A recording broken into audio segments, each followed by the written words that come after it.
ఈ రోజున హనుమంతుడి జయంతి. అసలు ఆ హనుమంతుని జన్మరహస్యం గురించి ఎక్కడ పుట్టాడు హనుమంతుడు అన్న తెలుసా?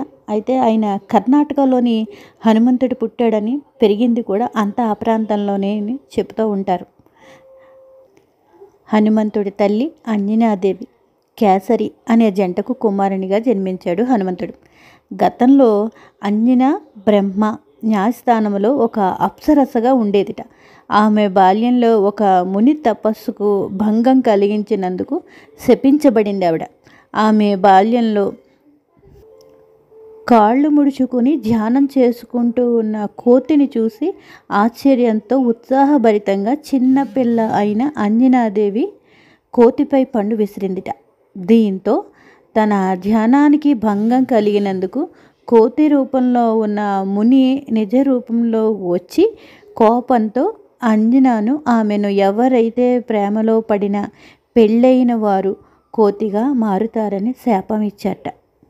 అప్పుడు అంజనాదేవి మునిని వేడుకుందిట.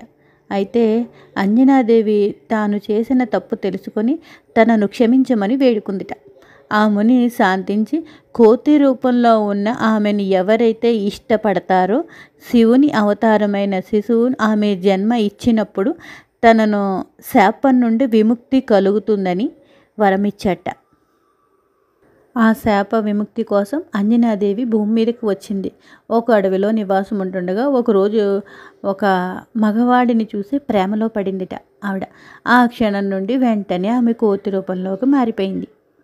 ఆ మనిషి తన పేరు కేసరి అని, కోతులకు రారాజు అని తనను తాను పరిచయం చేసుకున్నట్ట. కోతి ముఖం కలిగి ఉన్న అతన్ని చూసి ఆమె ఆశ్చర్యపోయింది. అయితే తనను పెళ్లి చేసుకోవాలనుకుంది. అతనిని శక్తులను చూసి ఆశ్చర్యపోయిన ఆమె తనను పెళ్లి చేసుకోవాలని వేడుకుందిట. ఆమె వినయతితో కేసరి అంజనాను అడవిలోనే వివాహం చేసుకున్నాడు ఆయన. అనంతరం అంజనాదేవికి శిశువుకి పూజలు చేసి తపస్సు చేసిందిట.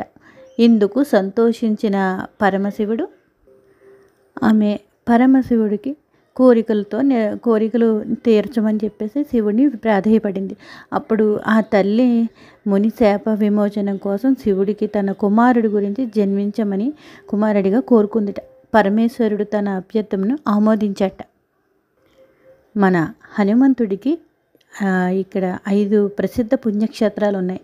తిరుమల కొండపై జపాలి, కడప జిల్లాలో గండి, కరీంనగర్ జిల్లాలో కొండగట్టు, పశ్చిమ గోదావరి జిల్లాలో మద్దిమడుగున క్షేత్రంలో హనుమంతుడు స్వయంభువుగా వెలిశాడు. చాలామంది భక్తులకు ఒక నమ్మకం. అయితే తాజాగా తిరుమలలో గిరిలోని హనుమంతుడు జన్మించాడని, అందుకు సంబంధించిన కొన్ని ఆధారాలు కూడా ఉన్నాయని అంటూ ఉంటారు. జపాలి తీర్థం అంటారు. అంటే అంజనాదేవి బాల ఆంజనేయుడిగా జన్మించినప్పుడు స్థలంలో జపాలి అని చెబుతూ ఉంటారు. తిరుమల 7 కొండలో ఒకటైన అంజనాద్రిపై జపాలి తీర్థం హనుమంతుడు నిత్యం పూజలు అందుకుంటూ ఉంటాడు. పవనసుతుడై ఇక్కడే పుట్టినట్లుగా కొన్ని పురాణాల ద్వారా కూడా మనకి తెలుస్తోంది. హనుమంతుడి పుట్టుక ఈ ప్రాంతంలోనే జరిగింది కాబట్టి ఈ ప్రాంతాన్ని అంజనాద్రి అనే ప్రసిద్ధి చెందిందిగా చెప్తూ ఉంటారు. అయితే తిరుమలలో జపాలి తీర్థంలోనే హనుమంతుడు జన్మించినట్లుగా చాలామంది భక్తులు బలంగా నమ్ముతారు. శ్రీ హనుమ స్థలం అంజనాద్రి పేరిట కూడా హనుమంతుడు తిరుపతిలోనే ఉంది.